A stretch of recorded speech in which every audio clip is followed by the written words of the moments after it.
Should I stand on this stone? Why don't you sit? Nope. Okay. Hi everyone. Hello. Welcome back to Summit Farm. Summit Farm coming to you in glorious 4K video. Yeah. You can see every pore, every whisker, and you're welcome for that. All right, we're gonna cut. It is July 1st and we wanted to do another tour of the garden and show you what's been going on. We have a lot of changes since the last video that we did. Weather's been warming up. We've gotten a lot of rain, so there's been a lot of growth, which is wonderful. All right. Here is our herb garden on our back patio. We just want to show you how things are looking. Something actually ate the garlic chives, which is pretty surprising. I planted these from seed earlier this season, and I didn't know there were any pests of alliums, but something enjoyed them. And we have some basil that I just randomly stuck in here. Oregano, tarragon, chives, and then our big mint bed and lemon balm.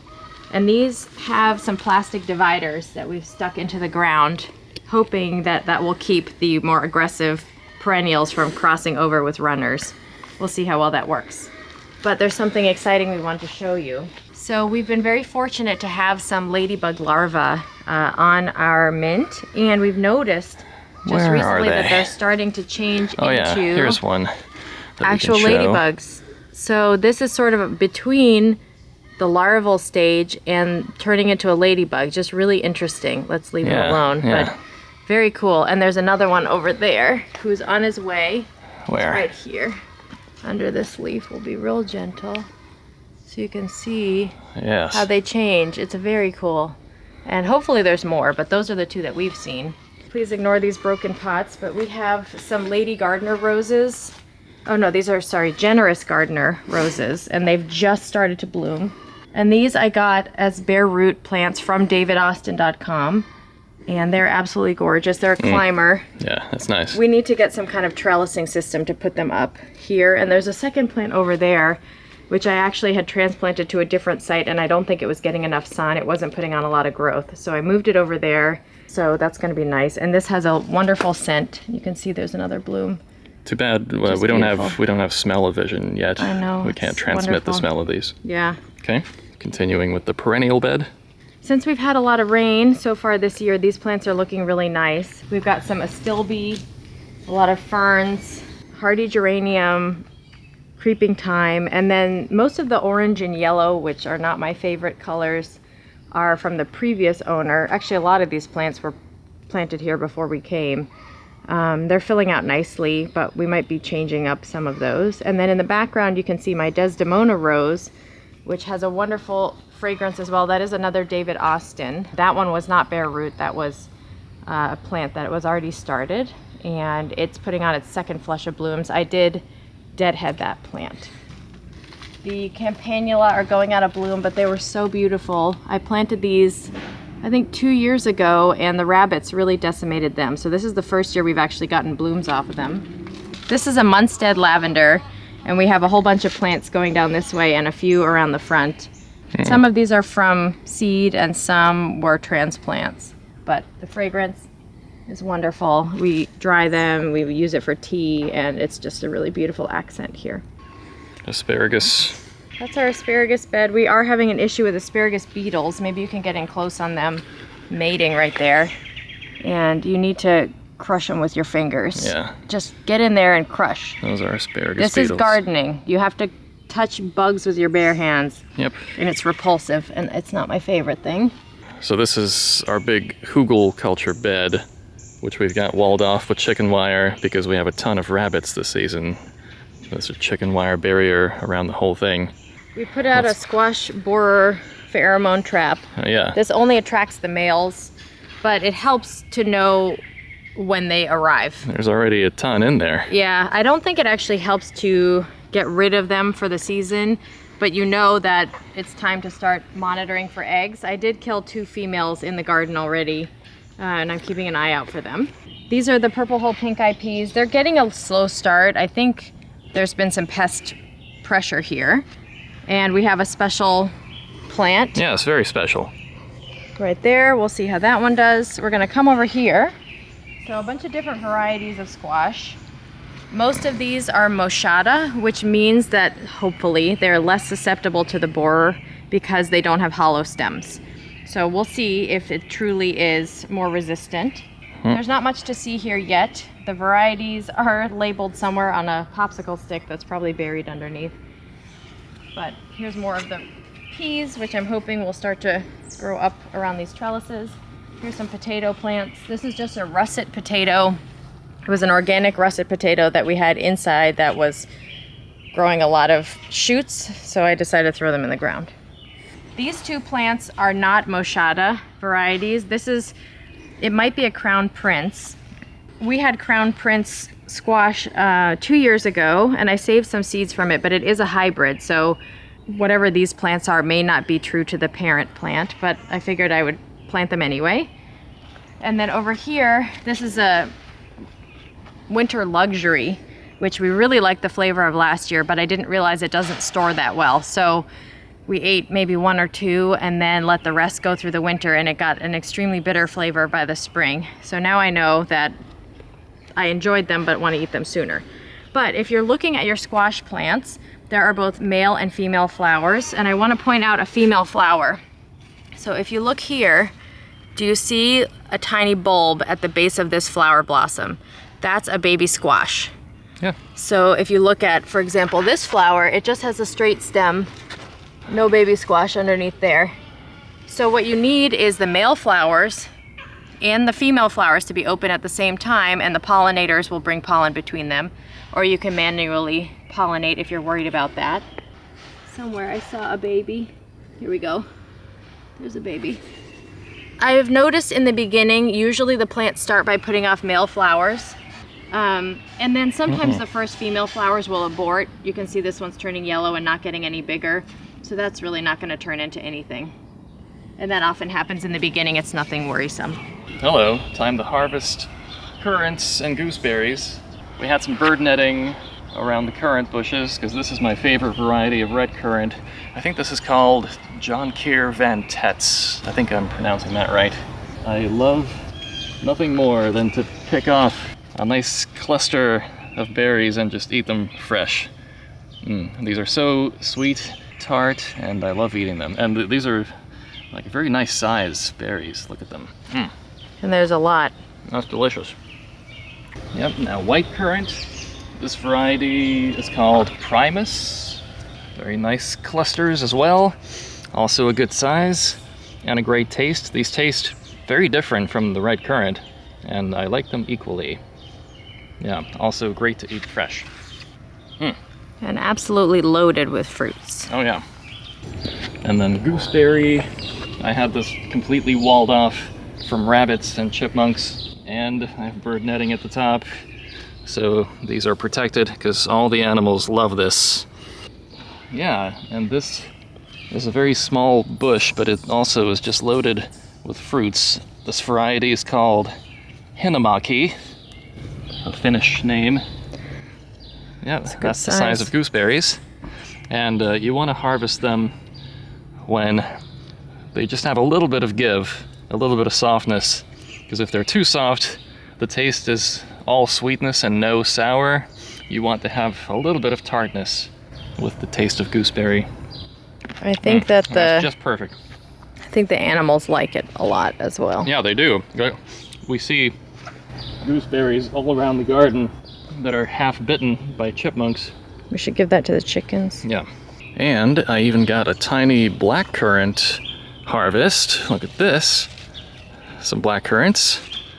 This variety is called Consort, and it's resistant to the dreaded blister rust fungus.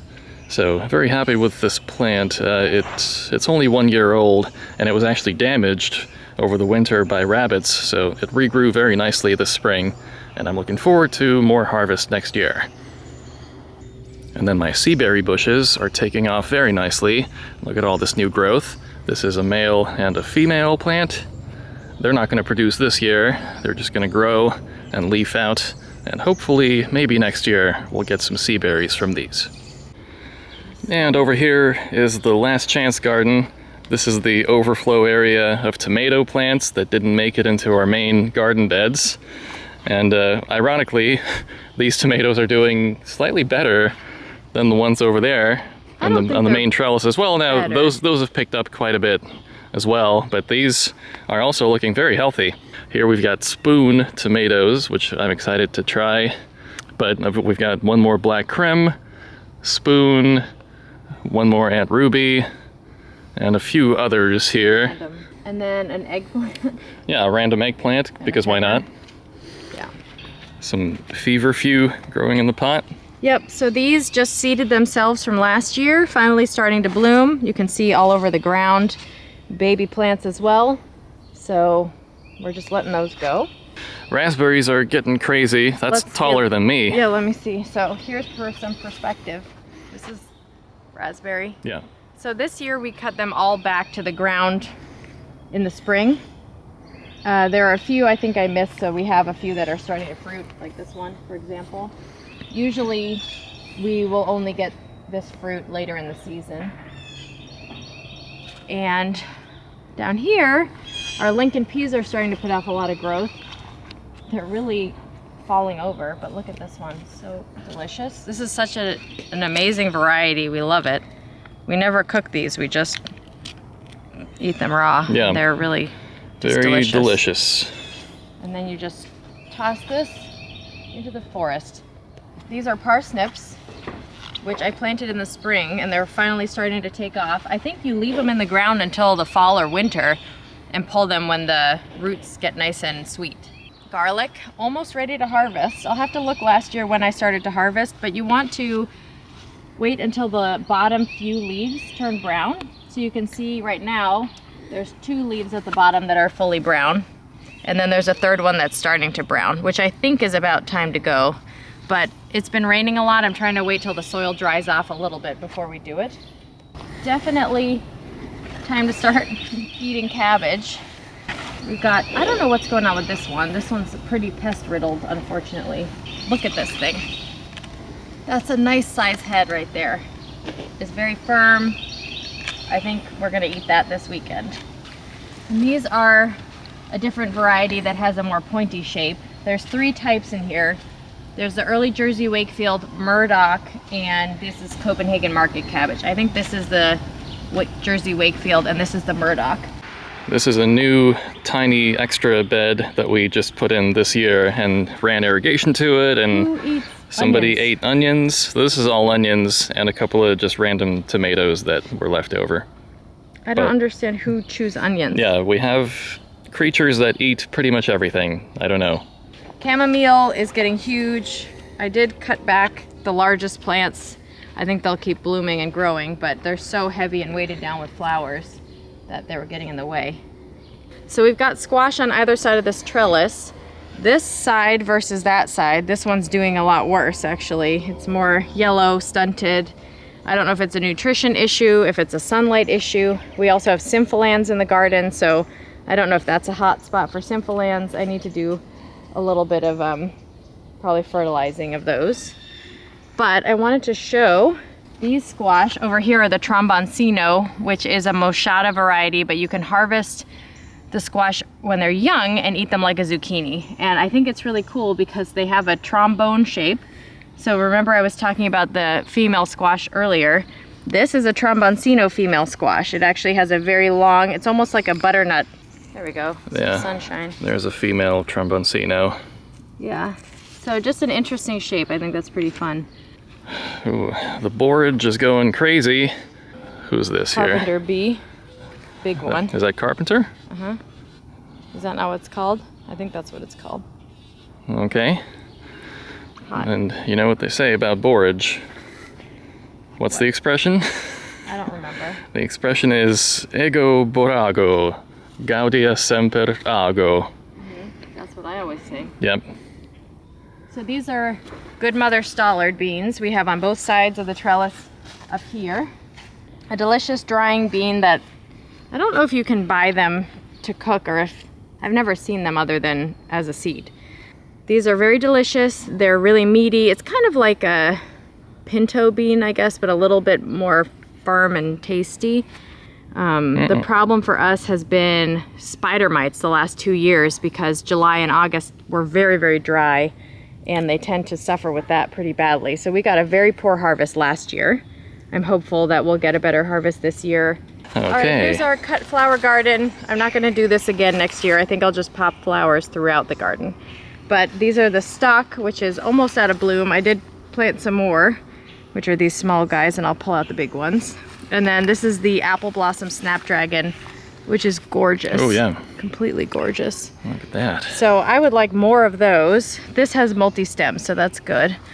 And then this is the January King cabbage, which I always end up transplanting too late, and I probably did again. And it has some pest damage, but I'm hoping that we'll be able to finally harvest one of those. It's a 200-day variety, so that's pretty tough for us here. This will be the last time I try, and otherwise I'll plant some faster growing varieties. All right, basil bed, starting to put off some growth finally. This is Thai basil, purple basil, cinnamon basil, regular Genovese, and then a few eggplants. Can you get close on this nasturtium? I absolutely love that. You like this one the best? Yeah, so that's, I think, Alaska mix. It's a variegated variety, obviously. And we've got some Queen Lime Blush Zinnia, no, Queen Lime Red, I'm sorry, zinnias, which are finally starting to put off some growth. And tomatoes. And then all of our tomato trellises coming in hot. We did have some frost damage, which we talked about a month ago or so, but things are starting to take off. We did replace some of the plants, and some of them are stunted because of that frost. But look, we're starting to get a blush. These are Sun Gold, cherry tomatoes, which is a hybrid variety. This one, I don't remember, but look at this blossom. Can you get close on this? Well, that's a mutated triple blossom. That's a fasciated blossom. I've heard that you should pick those off because they really make inedible fruit, but that one's really crazy. So let's see what happens with that. Bad use of energy. I don't know what variety is what anymore because we had labels. They're buried underneath, and we'll see when they start to They'll surprise us. Grow. This, I think, is a Black Beauty as well as that one because you can see the stem is so dark. Yes. And this one has a lot of anthocyanin, so when the sun hits the fruit, they turn black, which I think will be really fun. Now, what do we have here? That is the bread and salt tomato, and it is enormous. This is already probably more than half a pound. You think so? Yeah. It's very heavy. This is the first one that's gotten so big, and this is our first time growing this variety. And I think this might be the same variety, but this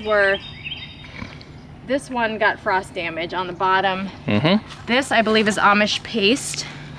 Same as these two, but this one's quite a bit behind because of frost as well. You can see the Amish paste is starting to put off some pretty good sized fruit too.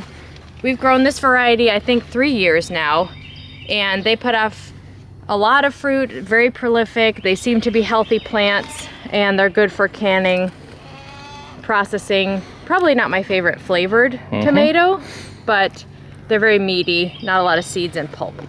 Yep, and I'm using jute string this year instead of nylon string. Well, a couple of these still have nylon string going to the top, but what we observed last year is the nylon string breaks from the top and this just falls over. So I don't know, maybe jute string will work better this year.